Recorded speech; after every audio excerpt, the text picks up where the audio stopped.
Hello and welcome back. Tonight's layout is packed with layered goodness. So if you love texture and dimension in your scrapbook layouts, this one's for you. I'm going to be using the Weekend Adventures collection to document a story about my youngest grandson, Waylon James. He's actually just playing in the corn. He's got all of his diggers and his trucks, and he's playing in the corn, and he's getting dirty, and it's all about having loads of fun. Now, I noticed when I pulled out all the photos from this particular day playing that he was facing off to the left in every single photo. So I pulled these photos into an app that I love to use called Print to Size. Those of you who follow my channel know that I use the Print to Size app all the time to print my photos at home on my home printer, and it is the PictureMate 400. The Print to Size app actually works with lots of different printers, but what I love about it is you can flip. So you can see here that I'm picking a couple photos and I'm flipping them just so that Waylon James is going the opposite direction. It's a great thing to be able to do that so that you can have some photos where he's facing inward from the left, some photos where he's facing inward from the right, and some photos where they're central and they're a focal photo. Now, the Print to Size app allows you to do photos from the tiniest, like 1 inch all the way down up to 5 by 7s. And you can put all kinds of photos on one mat and you can orient them in all different directions. And I highly recommend it. It has been a game changer in my life of printing photos for my scrapbook layouts. So I'm envisioning each page having 3 photos. And so I've printed 2 4x4s and 3 3x4 verticals. And I've given each of them a 1/4 inch very vanilla photo mat. And so they each have an extra 1/4 inch around the edges. And so I'm just sort of organizing those again now so that the left side faces into the right and the right side photo faces into the left. And that just really makes your layout look so much more cohesive. So here we have a couple frames from the Outdoor Adventure line. This whole layout is going to be completed with parts and pieces from the Weekend Adventure Scrapbooking Workshop kit. If I said outdoor adventure, I'm so sorry, but it is an outdoor adventure. So I have a couple odd shaped, very vanilla pieces here. So I have very vanilla cardstock at 11 by 10 3/4, and we're going to do some leathering technique. So by leathering, we're going to spritz it with some water and just crumple it up. There's something so satisfying about crumpling up a piece of paper. We're going to press it back out, and we're going to ink and distress the edges a little bit. We're really going to use texture, dimension, distressing, inking, and tons of paper laying in this layout to build depth and character. So when layering papers, I like to start with a really strong base layer. So this is going to be my really strong base layer, and it's going to be mostly covered. So I don't want you to be dismayed when lots of it is covered up, but I'm going to love how the leather and the distressed bits peek out around the edges, and I did want to do the whole thing so you could see how cool the leathering technique is. So I'm distressing the edges with my go-to distress ink, which is Pecan Pie, and I'm rubbing a little bit on some of the raised and crumpled bits just to give it that distress look. This is really great for vintage layouts as well, but vintage, country, outdoor, masculine. I love that. I love that it's just giving it that weathered look and leathered look. And then we'll add lots and lots of layers, and each layer is going to tell a little bit more of the story. I love that. And so you can do most of the distressing by hand. You can also use a distressing tool if you would like to. You can use the claw of your scissors. So you can see that this base layer of very vanilla, I'm purposely wanting it to be not perfect. I want it to be perfectly imperfect. So there's more space at the top and the right and less space at the left and the bottom. Now there's some specialty paper in the Weekend Adventure Scrapbook Workshop Kit, and one of those specialty pieces is this wood grain. So I'm using an edge distresser. I'm distressing the edges again, very predictable, adding the pecan pie ink to the edges, and I'm actually rubbing more inward. Sometimes I'll rub on the edges just so it's barely on the edge. For this type of layout, I want it to bleed a little bit. I want it to blur and be nice and dirty. So I'm actually working with 2 pieces at the top of each page. They are 5 by 10, and then the 2 pieces at the bottom of the page are 2.5 by 10, and it's going to create a nice foundation at the top and the bottom, and we're going to build a bunch of layers, imperfect layers in there. And what I love about a layout like this is it doesn't matter. No 2 of them will need to be placed in exactly the same spot. The layers are going to lay, and no matter how they lay, they're going to look great. I'm going to pull in 2 1 by 10 inch blue pattern paper pieces. I kind of call it Blue Star. And I'm going to tear the bottom and again distress those edges with pecan pie. And that's going to be a peeking out layer. And I'm going to want a combination of bold patterns mixed with outdoorsy patterns mixed with neutral patterns to really bring out the boy in this and to really bring out the outdoor. So it doesn't have to be boy. It could be hiking. It could be camping. It could be just taking a nature walk. It could be in the trees. It could be in the mountains. I love weekend adventures. It's just so great. And I have had my paper crafters begging for masculine and outdoor themes. So now I'm going to bring in one of my favorite patterns of all time in this collection, which is the Buffalo Plaid. And I'm bringing in 2 4 by 10 inch pieces. Now you might think it's funny to ink the edges of a pattern that is this dark, but I love the dark tone on the edges. Even though it doesn't look as distressed, it gives it a little bit of a darkening around the edges and again gives it more depth. I will link in the description my previous layout using this collection because I do go over all the pattern papers that are in this collection and all the parts and pieces of the scrapbooking workshop kit. So I'm bringing in more and more layers. So I have here another wood grain piece that's a specialty paper, and then I have a nice pinstripe here, and then the acorn piece. So I'll give you the measurements for all 3 of those.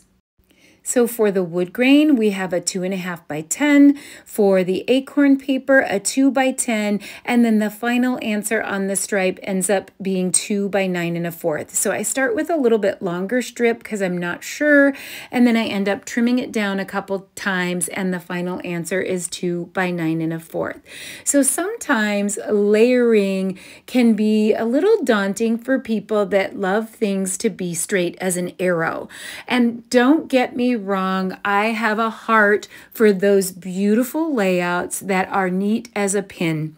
They look so beautiful. Everything has fit perfectly in its place, but I also have a heart for these layouts that make it seem a little effortless, that you've just thrown together these patterns.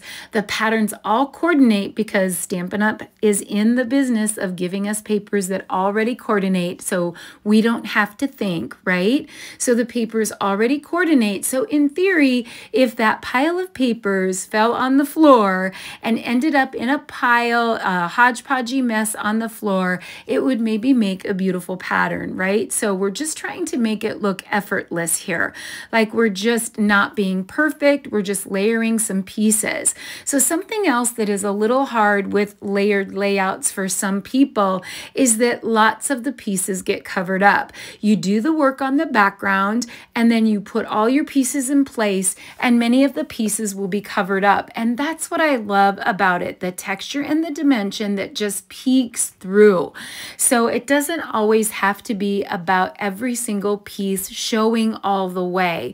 It's about the combination of everything that's peeking through. So I'm arranging my photos so some of those patterns are still peeking through, and I want to toggle those photos, and I'll typically put a couple of the photos flush, and I'll use foam dimensionals to pop up at least one of the photos.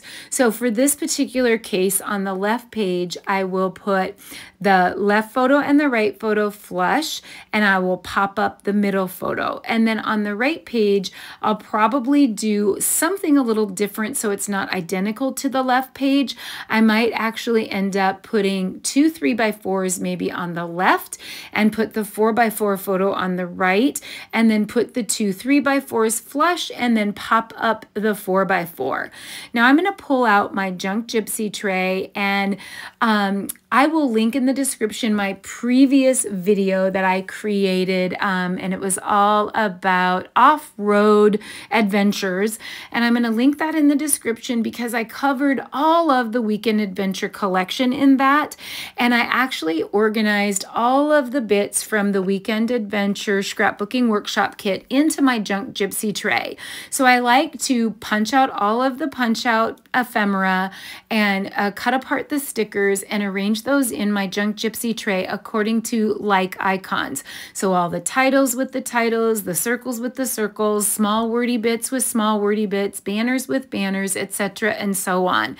And that really helps me put my pages together quickly and easily because I can grab different elements. So if you've got a lot of boxy and square elements and a lot of straight strips like this layout does, we're going to want to bring in some rounded elements to soften it up a little bit.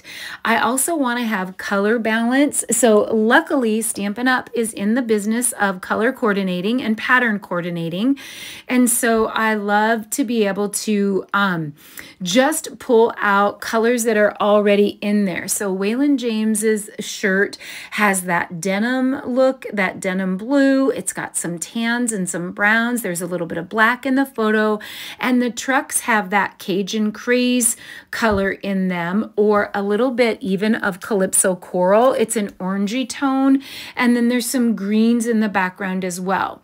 So I could see layouts like this working so well for camping, hiking, nature walks, mountains, so many outdoor adventures, but they work just perfectly for outdoor play as well. So even though my layouts are about a child or a little kiddo layout, this layout would work for so many more things. I'm going to actually cut out the coffee cup here, and I'm not worried that this is a kid layout about playing, and there's an old-time coffee can and the coffee mugs. It's just an outdoor feel, right? So it'd be like sitting out on the front porch, watching the kids play, having a cup of coffee. It's just something that goes together well. And what I love about a layout like this is it almost looks like you just dropped the papers in a pile, and because they all coordinate, you made this beautiful, rich layer. So now I'm going to work on just some smaller bits, some little bits for color balance, a couple little clusters, and I love Time to Play. I think that's in the Calypso Coral color, but I love Time to Play, and I think the little blue mug will go great. We've got a little bit of blue in the upper right with the tab. We've got a little bit of blue in the lower left with the coffee can, and I think if we add this little cup, maybe the star, and a couple other little bits to that cluster on the lower right, that would be super cute.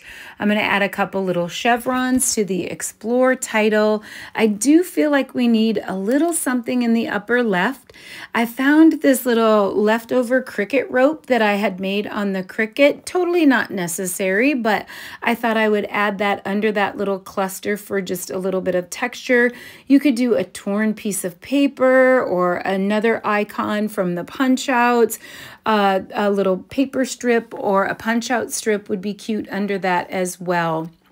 I think I'll create a little banner out of the blue star paper and another little banner out of the wood grain. pop up a little Cajun Craze heart there, and then I'll grab the neutral matte dots and do a little embellishing with those. I think I'll journal on the strips that come right in the kit. Sometimes I journal on like clear Avery labels. Sometimes I'll journal on vellum, sometimes paper strips. Sometimes there's punch-out journal pieces, but I don't have a lot to say. This is just Waylon James. His work is his play on this day. So I think I'll just say something like a day in the life of Waylon James, getting dirty for loads of fun. I'm kind of quirky that way, so I'll do a little play on words there. And then I'm getting happy. I'm loving the rich layers, and I hope that I have inspired you to give it a try and just to play around with layers that don't have to be perfect, that can be perfectly imperfect. Do a little distressing for some depth and tell the story in the layers of paper. I think that it's so fun to do from time to time, and I hope you love that leathering technique too. I love how it's peeking out in the back, and you could try it again on another project where a little bit more of that shows. Sometimes even a little journal block or behind a journal block, a little leather technique is great. So you can stay tuned to the blog. www.snipsbykelly.com is my website, and on the blog portion you will see all of the Weekend Adventures projects as they get complete and as they unfold as my featured collection this month. We'll have a 10-page simple workshop, a 12-page sparkle workshop. We already have a Stamp It Up kit out of Weekend Adventures, and we're just going to have so much fun with this collection. I hope you love it. I hope you'll hit like, subscribe, the notifications bell, and shoot me a comment. Come back soon for more on Snips by Kelly. Bye-bye.